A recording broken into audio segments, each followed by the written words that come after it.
जाओ जाओ, दूर हटो, हटो यहाँ से, पास नहीं आना मेरे। जाओ जाओ जाओ जाओ, हटो, मुझे मार दो, मुझे मार दो, जाओ प्लीज, जाओ।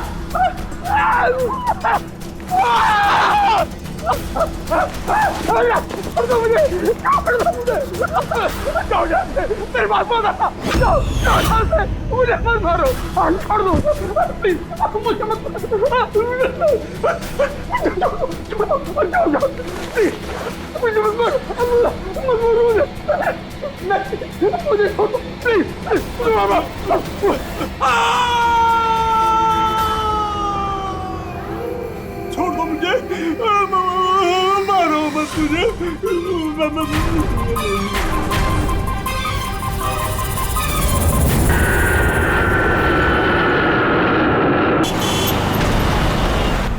थोड़ा जल्दी चलाओ।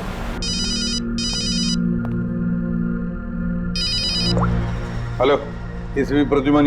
सर, एक खून हुआ है। खून हुआ? कौन बोल रहा है? शहर के मशहूर बिजनेसमैन जयंतीलाल जी का खून। जयंतीलाल जी का खून हुआ है? कौन बोल रहा है ये? देखिए सर, मैं कौन बोल रहा हूँ ये इम्पोर्टेंट नहीं है। इम्पोर्टेंट ये है कि सेठ जी का खून हुआ है और उनके घर वाले उनकी बॉडी को अंतिम संस्कार के लिए लेकर जा रहे हैं। देखिए सर, अगर बॉडी जल गई तो खून ही कभी नहीं पकड़ा जाएगा। अब देरी मत कीजिए प्लीज, जल्द से जल्द जाकर बॉडी जलाने से रोकिए। हेलो, आप कहां से बोल रहे हैं? कौन है आप? Hello, damn it.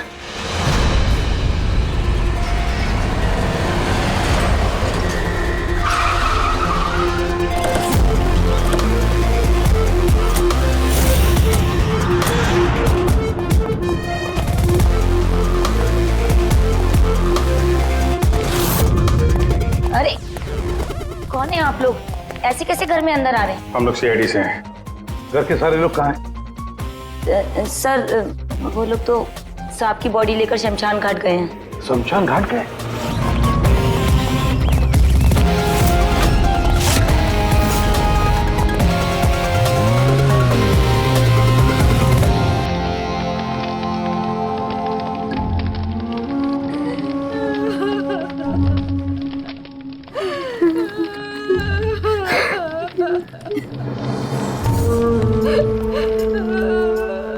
क्या बताऊं मैं, यकीन नहीं हो रहा कि जयंती भाई अब हमारे बीच नहीं है। 15 साल पुरानी दोस्ती थी मेरी। वो तो मेरे बड़े भाई जैसे थे। पता नहीं ये सब कैसे अचानक से हो गया।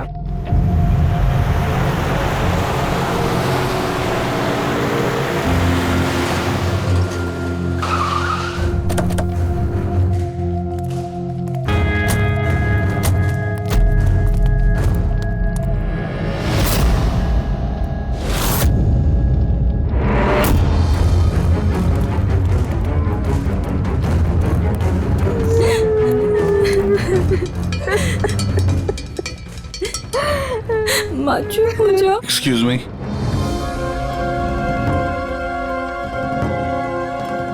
देखिए, हम लोग सीआईडी से हैं।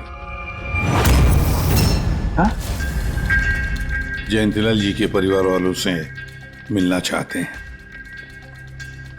मैं जयंतीलाल जी की पत्नी दीपा। दीपा जी, हमें पता है ये सही समय नहीं है पूछताछ करने की, मगर क्या करें? वो जयंतीलाल जी की मौत के बारे में हमें कुछ पूछताछ करनी है। पूछिए, क्या पूछना चाहते हैं आप लोग? आप सुशील जयंती, उनका बड़ा बेटा। सुशील जी, हमें खबर मिली है कि आपके पिता की मौत एक नेचुरल डेथ नहीं थी, उनकी हत्या हुई है। क्या? ये कैसे हो सकता है? I'm डॉक्टर सूरज, मैं जयंतीलाल का फैमिली डॉक्टर हूँ। मैंने ही कल रात उनको चेक करके उन्हें डेथ सर्टिफिकेट दिया था। He died a natural death। ये सही कह रहे हैं। जयंती भाई की मौत सभी घर वालों के सामने ही तो हुई थी, और इतने सालों से मेरा इस परिवार से रिश्ता है, वो लोग झूठ क्यों बोलेंगे? तो आप लोगों ने इतनी जल्दी में बॉडी क्यों जला दी? तो क्या ये भी गुनाह है? इतने महीनों से पिताजी बीमार थे, कितने इलाज किए, कितनी कोशिशें की, नहीं बचे वो। देखिए, हमें इंफॉर्मेशन मिली है कि जयंतीलाल जी की हत्या हुई है। क्या? हमने आपके पड़ोसी से भी पूछा, उन लोगों ने भी कल रात जयंतीलाल जी के चिल्लाने की आवाज सुनी थी। देखिए, पड़ोसियों ने जो कहा वो सही है, लेकिन उनको या आप लोगों को सही बात नहीं पता है। और वो सही बात क्या है? पिछले 3 महीने से डैडी की दिमागी हालत भी ठीक नहीं थी। वो ना सिर्फ लोगों को और बातों को भूलने लगे थे, बल्कि उनको हेलुसिनेशन यानी भ्रम हो गया था। गलत सही, सच झूठ का फर्क उनको समझ में नहीं आ रहा था। दौरे पड़ने लगे थे उनको लगने लगा था जैसे उनको कोई मारने वाला है। कल रात भी उनको ऐसा ही दौरा पड़ा था।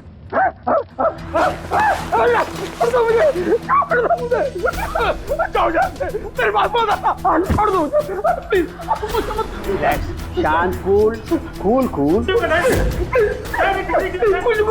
इंजेक्शन गई। Fast, come fast. डैडी, शांत, रिलैक्स। कुछ नहीं होगा।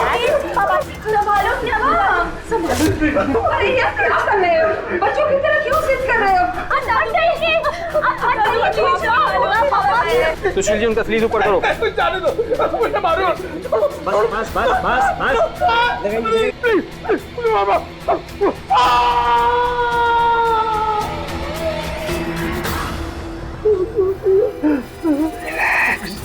और इस बार अटैक इतना बड़ा था कि मुझे उन्हें बेहोशी का इंजेक्शन देना पड़ा और 2 घंटे बाद उनकी मौत हो गई।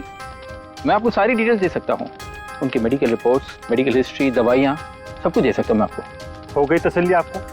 अब हम अपना काम कर लें। इतनी जल्दी भी क्या है हेमंत? जरा सच तो सामने आ जाए।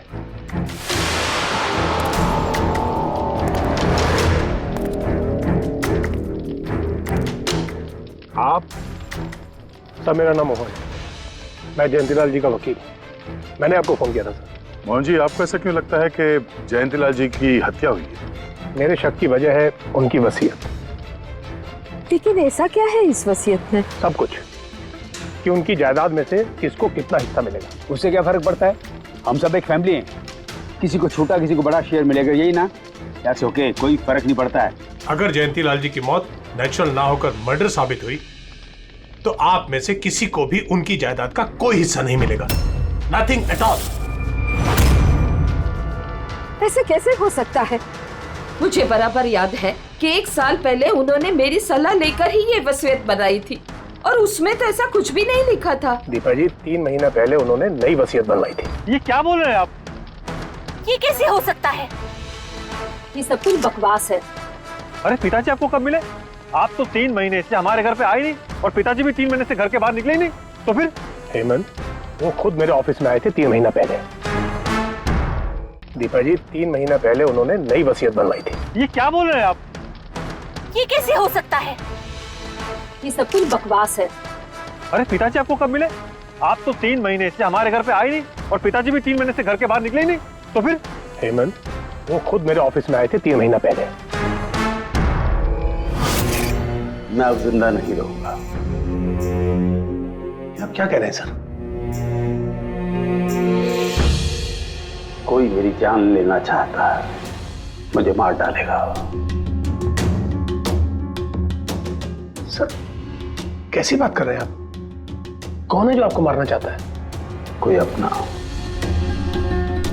मेरे परिवार के सदस्यों में कोई है। मुझे पूरा यकीन है कि मैं अब चंद दिनों का मेहमान हूं।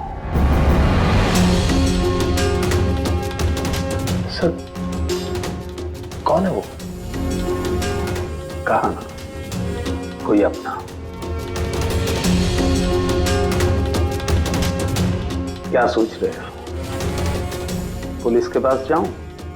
यही कहना चाहते हो? सर, मैं पुलिस को खबर करूं? नहीं, पुलिस वाले भी अब मुझे पागल समझेंगे। तुम मेरा एक काम करो मोहन, मेरा वसीयतनामा बदल डालो। अगर मेरी मौत हो जाती है और मौत के बाद ये साबित होता है कि उसका कारण मेरा परिवार है, तो मेरा बिजनेस, मेरा पैसा, मेरा कुछ भी परिवार के किसी भी सदस्य के नाम नहीं होगा। सर अगर परिवार के सदस्य को नहीं मिलेगा तो किसको मिलेगा?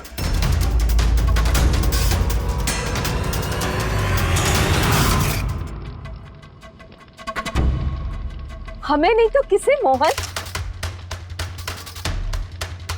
जायदाद किसको मिलेगी? और सीआईडी को।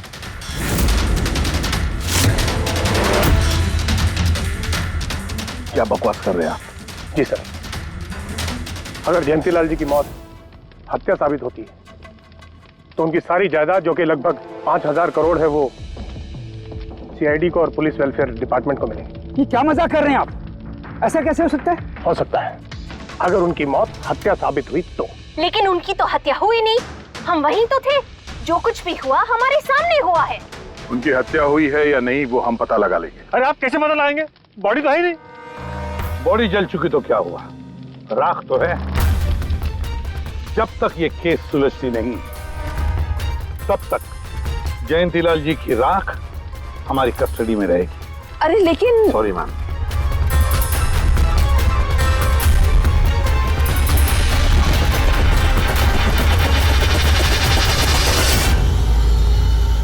मोहन जी, सर जरा बताइए, क्या जयंतीलाल जी ने खुद आपसे कहा था कि उनके परिवार वालों में से कोई है जो उनकी जान लेना चाहता है? जी सर। क्यों? सर वजह तो पता नहीं, लेकिन उनको लगता था कि उनके घर वाले पैसों के लिए उनकी जान लेना चाहते हैं सर। बेटों से वो खुश भी नहीं थे। वो चाहते थे कि हेमंत और सुशील उनके साथ बिजनेस में हाथ बटाएं, उनके साथ बिजनेस करें, लेकिन ऐसा हुआ नहीं सर। ऐसा क्या हुआ? सर दोनों ने अपना अलग अलग बिजनेस शुरू किया, लेकिन उसे भी चला नहीं पाए। और हेमंत सर वो तो एक नंबर का अय्याश निकला। उसने सेठ जी के सारे पैसे उड़ा दिए। सर बाप बेटे में हमेशा खटर पटर चलती रहती थी, कभी बनी नहीं बाप बेटे में। बनती नहीं थी, मगर हम बाप बेटे तो थे। मुझे पैसों की बहुत जरूरत थी, लेकिन इसका ये मतलब थोड़ी है कि मैं अपने पिता को ही मार दूंगा। मार भी सकते हो। आखिरकार दुनिया में आधे से ज्यादा गुनाह तो पैसों के लिए ही होते हैं। फिर तो सुशील भैया की वजह मुझसे बड़ी थी। उनका पिछला बिजनेस उन्होंने घाटे में बंद किया और अभी जो है वो नुकसान में चल रहा है। सर मार्केट का बहुत पैसा है उनके ऊपर, और डैडी भी इस बार सुशील भैया की मदद करने के लिए रेडी नहीं थे। सर मैं मानता हूं कि डैडी नाराज थे, नहीं दे रहे थे मुझे पैसे, पर मुझे ये भी पता है कि वो मुझे और मेरे परिवार को मरने के लिए नहीं छोड़ सकते थे। खून में उनका। खून तो हो, इसीलिए पैसों के लिए अपनों का ही खून बहा दिया। सर एक आइडिया है। क्या है कि अब जो हुआ सो हुआ, उसको बदला तो नहीं जा सकता ना, लेकिन इस सिचुएशन से अपना फायदा जरूर निकाल सकते हैं। क्या मतलब? वो सर आप ये मामला सुलझा दीजिए। मान लीजिए कि नेचुरल डेथ थी, अब वसीयत के हिसाब से पैसे सीआईडी और मुंबई पुलिस की जगह हमें मिलेंगे, जो उसके असली हकदार हैं। नहीं, आप लोगों का जो नुकसान हुआ होगा वो हम आपस में समझ लेंगे ना। सुशील जी, हर आदमी एक जैसा नहीं होता, और दोबारा ऐसे बात करने की गलती नहीं करना, समझे? तुम अपनी दादाजी से बहुत करीब थी ना? दादाजी मुझे बहुत प्यार करते थे, हम दोनों बेस्ट फ्रेंड्स के जैसे थे, एक दूसरे से सारी बातें शेयर करते थे। कभी दादाजी ने तुमसे कहा था कि उनकी जान को खतरा है, कोई उन्हें मारना चाहता है, ऐसे कभी कुछ कहा था उन्होंने? उन्हें हर किसी से डर लगता था। दादाजी सिर्फ मेरे पे विश्वास करते थे, बाकी उन्हें सबसे डर लगता था। तो उन्हें लगता था कि कोई उन्हें मार देगा। चलो दादू, अब हम खाना खाएंगे। क्या ये? चलो चलो चलो चलो दादू। मुझे सब लोग इसमें जहर मिला के मुझे मारना चाहते हैं। कौन मारना चाहता है दादू आपको? वो सब लोग मिले हुए हैं, सब मेरे खिलाफ साजिश कर रहे हैं। तू भी मत खा, अरे फेंक दे, वरना तू भी मर जाएगी। दादू आप मेरा विश्वास करो, ये खाना मैंने अपने हाथों से बनाया, इसमें कुछ नहीं है, इसमें जहर भी नहीं, कुछ नहीं है दादू। आप मेरा विश्वास करो। देखो देखो देखो, मेरे हाथों में खा रही हूँ ना, देखो देखो, मुझे कुछ हुआ, मैंने अपने हाथों से बनाया। चलो दादू, चलो चलो चलो, खाओ खाओ खाओ खाओ। गुड दादू, गुड दादू। चलो एक और बाइट, जल्दी से जल्दी से जल्दी से जल्दी से एक और बाइट खाएंगे। अच्छा है ना दादू? गुड गुड, चलो चलो। कितना प्यार करती है, तू मेरा कितना ख्याल रखती है, बाकी सब लोग मेरी दौलत के पीछे मुझे मार देंगे। दादू आपको कुछ नहीं होगा, आपका बहादुर बच्चा है ना इधर, मैं आपको कुछ नहीं होने दूंगी। देखो अब तुम घर जाओ, जाओ, और देखो किसी भी चीज की जरूरत पड़े तो मुझे फोन करना, ठीक है? जाओ।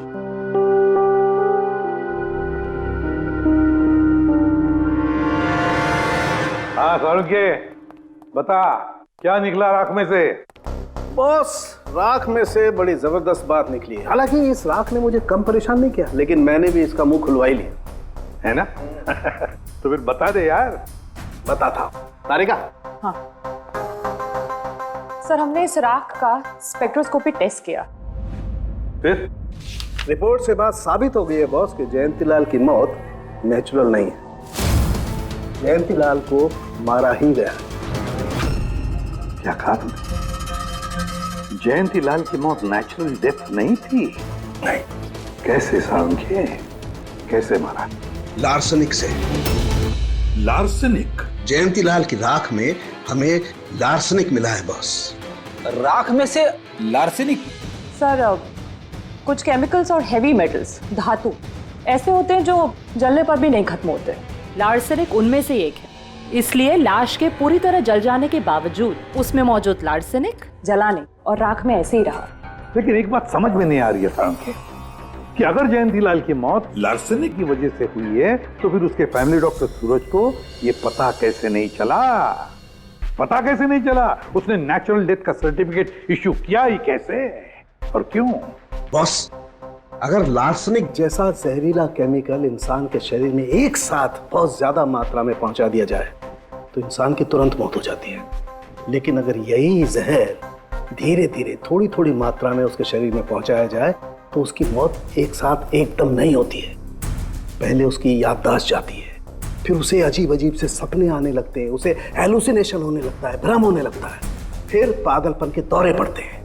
और जयंतीलाल के साथ ये सब कुछ हो रहा था। लार्सनिक? जी हाँ, लार्सनिक। और इससे यह साबित हो गया कि जयंतीलाल जी की मौत बीमारी से नहीं बल्कि उनका खून किया गया। लेकिन ये किया किसने? वही पता करने हम लोग यहाँ हैं। अभिजीत, जयंतीलाल जी का कमरा चेक करना पड़ेगा। Okay sir.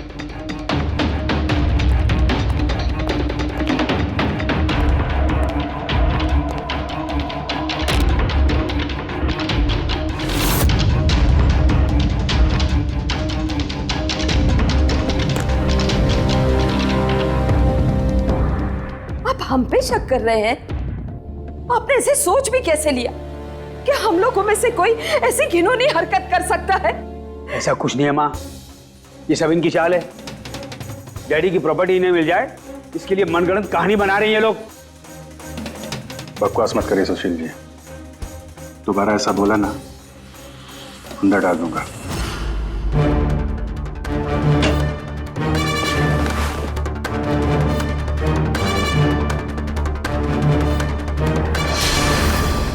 आप धमकाकर हमें चुप करा सकते हैं लेकिन कुछ साबित नहीं कर सकते। एग्जैक्टली। आप लोग ये सब कुछ इन 5,000 करोड़ के लालच में कर रहे हैं ना? बोल चुके आप लोग, अब बस सीआईडी को अपना काम करने दीजिए। क्या मजाक नहीं चल रहा है? एक आदमी का खून हुआ है, खून। आप सबकी भलाई इसी में है कि हमारे साथ कोऑपरेट करें। अच्छा, अब सीआईडी धमकाने भी लगी है। ये धमकी नहीं है, ये आशी, आशीष, आशी बेटा, आशी क्या हो गया? आशी बेटा, आशी बेटा उठो। आशी आंखें खोलो, क्या हो गया तुम्हें? आशी, आशी बेटा क्या हो गया? अरे जरा देखो इसे भी, क्या हो गया मेरी बच्ची को? आशी क्या हुआ? आंखें खोलो, हो गया। आशी बेटा, आशी बेटा, आशी, बेटा, आंखें खोलो, आशी।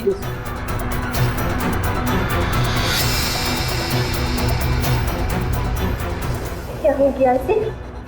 आशी, इसे हॉस्पिटल ले जाना पड़ेगा फौरन। हाँ पंकज, क्या? माय गॉड, ये अच्छा ठीक है। क्या हुआ? ये डॉक्टर सूरज ने आशी के कुछ टेस्ट किए थे, पता चला कि उसके खून में भी लार्सेनिक है। लेकिन सर, लार्सेनिक आशी के खून में पहुंचा कैसे होगा? सर ऐसी कोई कॉमन चीज जो जयंतीलाल जी और आशी दोनों के कांटेक्ट में आई हो? खाना। अब आशी ने बताया था ना कि कुछ दिनों से जयंतीलाल जी का खाना वो खुद टेस्ट कर रही थी।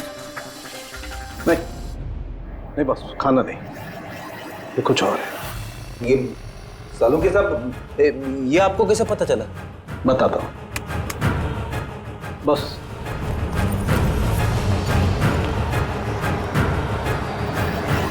ये है वो बाल जो हमें जयंतीलाल के हेयर ब्रश में से मिला है। अब लार्सेनिक तो अधिकतर नाखूनों में और बालों में ही जमा होता है। तो जब हमने इस बाल के छोटे छोटे टुकड़े करके एनालिसिस किया तो रिजल्ट आया ये। और सर हमने इन टुकड़ों का एटॉमिक अब्जॉर्प्शन टेस्ट किया तो पता चला कि दूसरे केमिकल्स के साथ साथ इसमें लार्सेनिक भी है। अब क्योंकि बाल धीरे धीरे बढ़ते हैं इसलिए हमने इस रिजल्ट को कैलेंडर के साथ टैली किया। बॉस, तब हमें पता चला कि जयंतीलाल को ये लार्सेनिक 8 से 10 दिन के गैप में दिया जा रहा। और 8-10 दिन के गैप में? इसका मतलब जो भी है, जयंतीलाल को हर 8-10 दिन के इंटरवल पर लार्सेनिक दे रहा था, धीरे धीरे मार रहा था। और इसकी शुरुआत हुई बॉस 3 महीने पहले। 3 महीने पहले? सर, हाँ, फिर तो खूनी जयंतीलाल जी के घर वालों में से कोई नहीं होगा। परिवार वाले 8-10 दिन तक इंतजार क्यों करेंगे? एक ही बार में मार देंगे। फ्रेडी, परिवार वाला भी तो जयंतीलाल को धीरे धीरे मार सकता है ताकि किसी को उस पर शक न हो। सर, पिछले 3 महीने से कुछ मसाज करने वाले आ रहे थे, मैंने बताया तो था आपको। हाँ, चेक कर चुके हैं हम उनको। उनके अलावा और कोई आता था क्या? कोई एक हो तो बताओ। उनके दोस्त, पुराने बिजनेस पार्टनर और ऑफिस के स्टाफ वगैरह बहुत सारे लोग आते रहते थे घर पे। जी, डैडी बहुत सोशल थे। लोगों से मिलना जुलना, पार्टीज में जाना उनको बहुत अच्छा लगता था। इसीलिए जब उन्होंने बाहर जाना बंद कर दिया तो लोग उनसे मिलने घर पर आने लगे। लेकिन इन लोगों को हम अच्छी तरह से जानते हैं सर, इनमें से कोई ऐसा नहीं कर सकता है। भाभी देखिए ना, ये कैसा निशान लगा है। 4 बार धोया, 4 बार छुटाया, फिर भी नहीं हट रहा। अरे ठीक से धो ले, साफ हो जाएगा। अरे भाभी कितनी बार रगड़ा, नहीं जा रहा। और जाएगा भी नहीं, क्योंकि ये दाग खून का है। खून? जी हाँ। सुनिए, आपके कुर्ते पे ये खून का दाग कहाँ से आया? आपको कहीं चोट लगी है क्या? क्या हुआ आपको? मुझे नहीं पता। अरे मुझे मेरे कुर्ते पर कहाँ से आया? मैं खुद हैरान हुआ था कल जब मैंने इसे देखा। तो कल लगी आपको ये चोट? नहीं, मुझे कोई चोट नहीं लगी। हाँ, जब मैं कल लोगों से मिल रहा था तब ये खून का दाग लगा मुझे।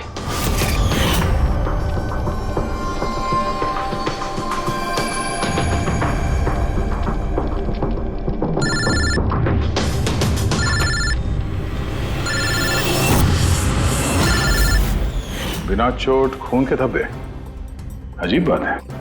वही तो। और कुछ हुआ था कल? कोई खास बात?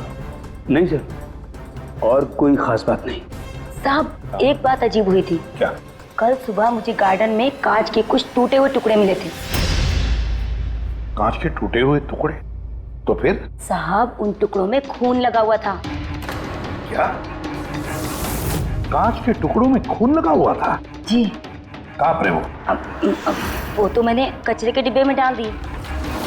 इस कुर्ते पे खून, कांच के टुकड़े पे खून। कहाँ देखे थे वो कांच के टुकड़े तुमने? ये देखिए, यहाँ पर मिले थे मुझे कांच के टुकड़े। यहाँ पर? जी।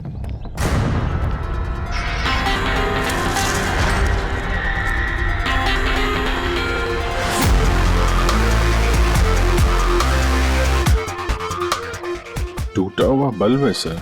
बल्ब का टुकड़ा मिला क्या उसको? काम करो अभिजीत, इस घर में जितनी भी लाइटें हैं, लैंप्स हैं, सब चेक करो, देखो कोई बल्ब गायब है क्या।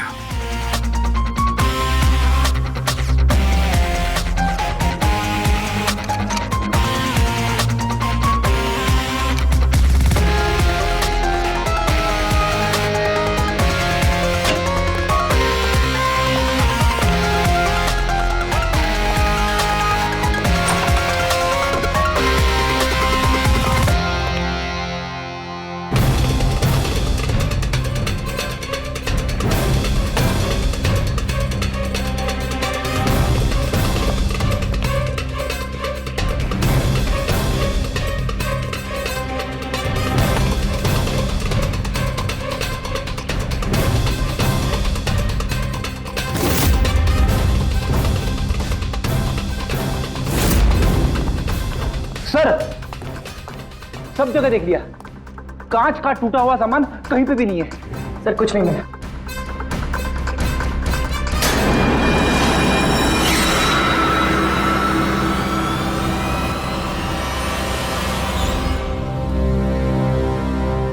सर! हाँ जी, ये सही, ये देखिए, यहाँ का बल्ब गायब है।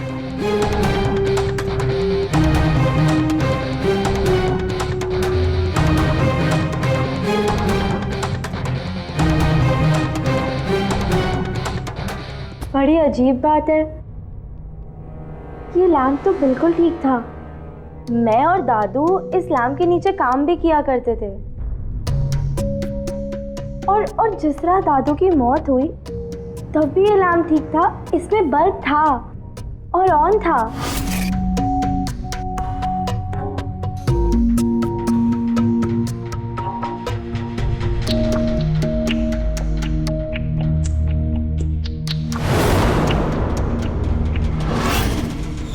तो फिर इस लैंप से बल्ब अचानक गायब कैसे हो गया? क्यों कविता? नहीं साहब, मुझे कुछ नहीं मालूम ये बल्ब कैसे गायब हुआ, किसने निकाला, मैं कुछ नहीं जानती। लेकिन सर, ये बल्ब कोई गायब करेगा क्यों?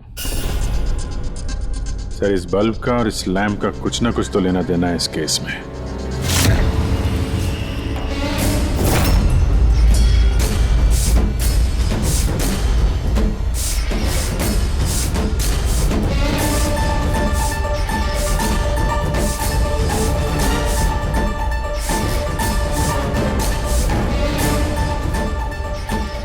बॉस, ये धब्बे देख रहे हो? ये धब्बे लार्सनिक के हैं। लेकिन ये लार्सनिक के धब्बे पूरे लैंप पर कैसे है? बॉस, हुआ ये होगा, खूनी जयंतीलाल जी के घर पे आता होगा हर 8 या 10 दिन में। नमस्ते साहब। साहब ऊपर है अपने कमरे में।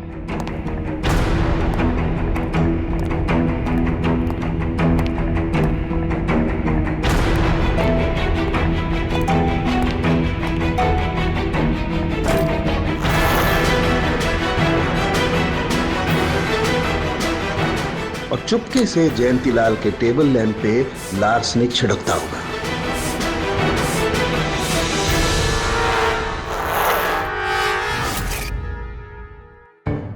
शायद जयंतीलाल जी हमेशा इस टेबल पर बैठ करके काम किया करते थे।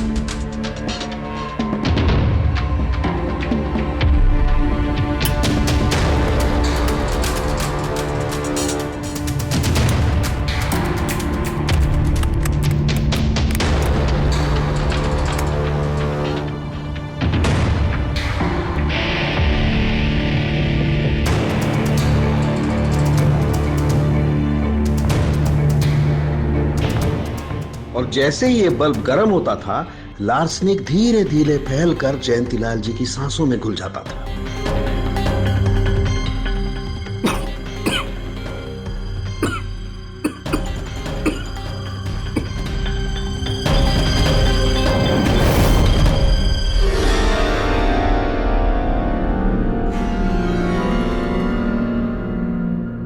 सालू के साथ आशी को लार्सेनिक का इतना असर क्यों नहीं हुआ? उसे लार्सनिक का इतना असर इसलिए नहीं हुआ फ्रेडी, क्योंकि वो यहाँ हमेशा नहीं रहती थी। कभी कभी आती थी अपने दादाजी के पास। यार ये जो भी कोई है, इस जयंतीलाल के और घर वालों के करीब का ही कोई है, इसलिए वो जयंतीलाल के मौत के वक्त यहाँ मौजूद था, और मौत होने के बाद में सबूत मिटाने के लिए उसने उस लैंप में से वो बल्ब निकालकर अपने जेब में रख दिया होगा, और फिर सभी घर वालों से मिलते वक्त सुशील जी को भी अपने गले लगा लिया। जैसे सुशील को उसने गले लगा लिया, उसके जेब में जो उसने बल्ब छुपा के रखा होगा वो फूट गया, जिसकी वजह से उसके कमर में जख्म भी हुई, और उस जख्म से जो लहू निकला, जो खून निकला, वो सुशील के कपड़ों पर आया। मतलब सर, खूनी घर वालों में से कोई होगा? नहीं फ्रेडी, घर वाला तो नहीं लगता, और घर वाला होता तो बल्ब जेब में रख के थोड़ी ना घूमता। ये तो कोई ऐसा आदमी है जिसके पास वही एक मौका था सबूत मिटाने का, वो चंद मिनट। घर वाला तो कभी भी निकाल लेता। सर उस दिन तो कितने लोग आए थे यहाँ, खूनी का पता कैसे चलेगा? सर उस दिन मीडिया के लोग भी आए थे, कौन आया कौन गया ये सब रिकॉर्ड तो किया ही होगा उन लोगों ने। तो चलो देख लेते हैं किस किस ने सुशील जी को गले लगाया था।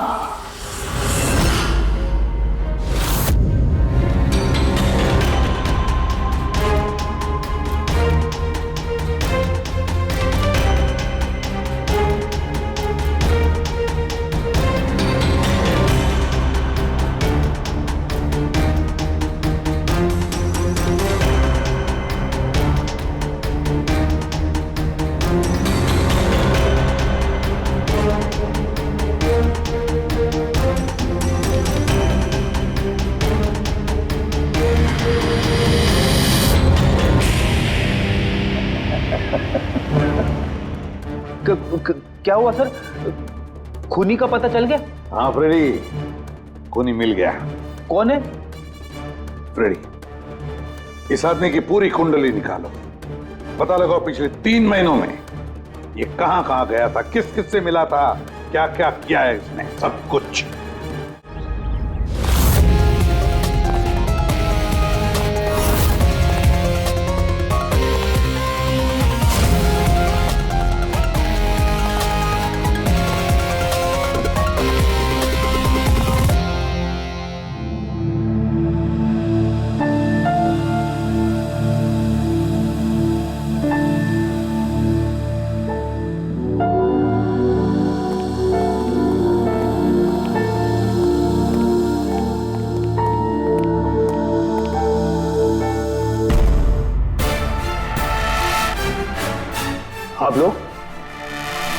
आप लोग फिर यहाँ हैं?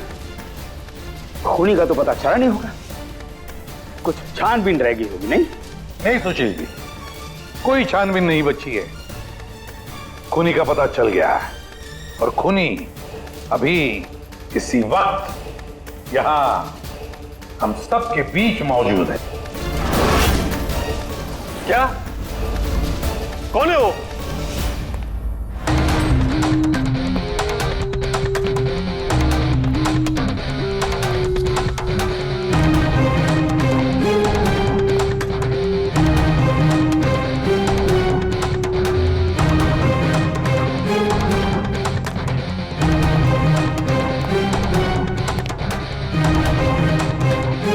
अरविंद जी,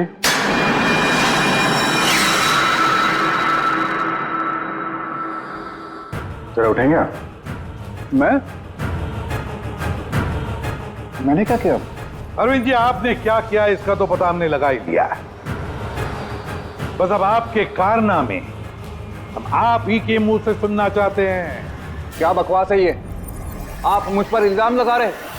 आपको क्या लगता है कि मैंने जयंती को मारा? अभिजीत, मौका मिला था, मान जाते तो सबके सामने कपड़े नहीं उतरते। तेरा एक कुर्ता उठाना।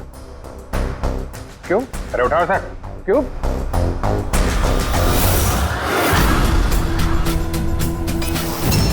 क्या है ये? निशान कैसा है? हाँ? कौन सी भाषा बोल रहे हो तुम? हिंदी में बोलो, हिंदी में। मातृभाषा है हमारी। भूल गए क्या? याद दिलाओ। हाँ? नहीं सर,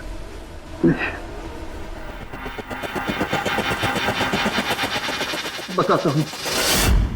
नफरत करता था मैं जयंती से। 5 साल पहले हमने एक बिजनेस शुरू किया था। आज ये इतना बड़ा 5,000 करोड़ का एम्पायर है ना, वो मेरे मेहनत की कमाई थी।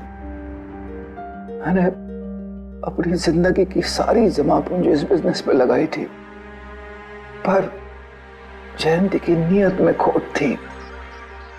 उसने मुझे धोखा दिया, मुझे मेरी कंपनी से निकाल दिया। तब मैंने सोचा कि जब मौका मिलेगा तो मैं इसका हिसाब चुकता करूंगा। और वो मौका तुम्हें मिला 3 महीने पहले एडवोकेट मोहन के ऑफिस में, जहां पर जयंतीलाल जी भी आए थे और तुमने चुपके से उन दोनों की बातें सुन ली थी। अगर मेरी मौत हो जाती है और मौत के बाद ये साबित होता है कि मेरी किसी ने हत्या की है, तो मेरा बिजनेस, मेरा पैसा, कुछ भी मेरे परिवार के किसी भी सदस्य को नहीं मिलेगा। सर, अगर परिवार के सदस्य को नहीं मिलेगा तो किसको मिलेगा? CID को, जो मेरा मर्डर इन्वेस्टिगेट करेगा। मुझे लगा अच्छा मौका है। जयंतीलाल को मारूंगा मैं और शक जाएगा उसके परिवार पर। और इसीलिए तुमने जयंतीलाल की तरफ दोस्ती का हाथ बढ़ाया, एक नया प्रपोजल लेकर। क्यों? मेरे दिमाग में एक आइडिया था जिसके लिए मेरा उसके घर बार बार जाना जरूरी था।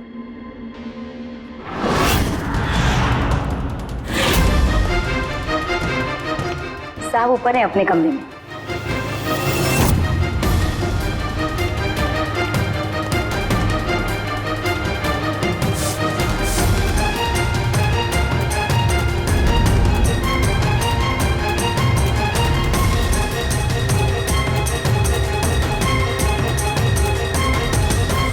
लेकिन ACP साहब, आपको इन पे शक कब हुआ?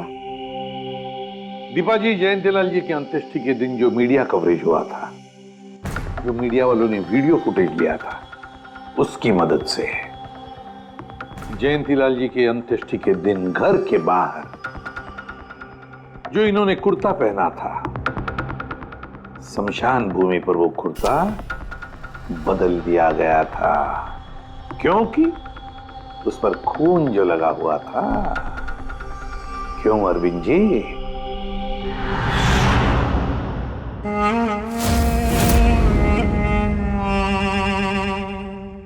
अरविंद जी, बदले की आग में तुमने जयंतीलाल का खून कर दिया।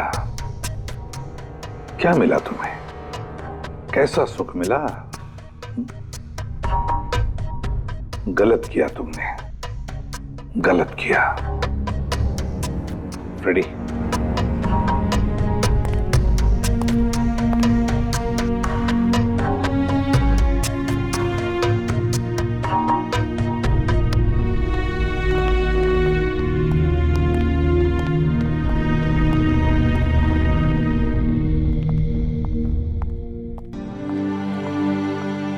Thank you sir, thank you very much, and we are sorry हम लोगों ने आपको काफी बुरा भला कहा। दरअसल हमें लगा कि पैसों के चक्कर में आप हम परिवार वालों को इस केस में कल्प्रिट बनाने की कोशिश कर रहे हैं।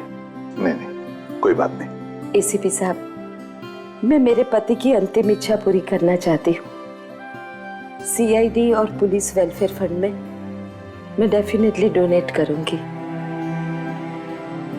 Thank you very much, thank you. Thank you so much sir कि आपने मेरे दादू को इंसाफ दिलाया। God bless you.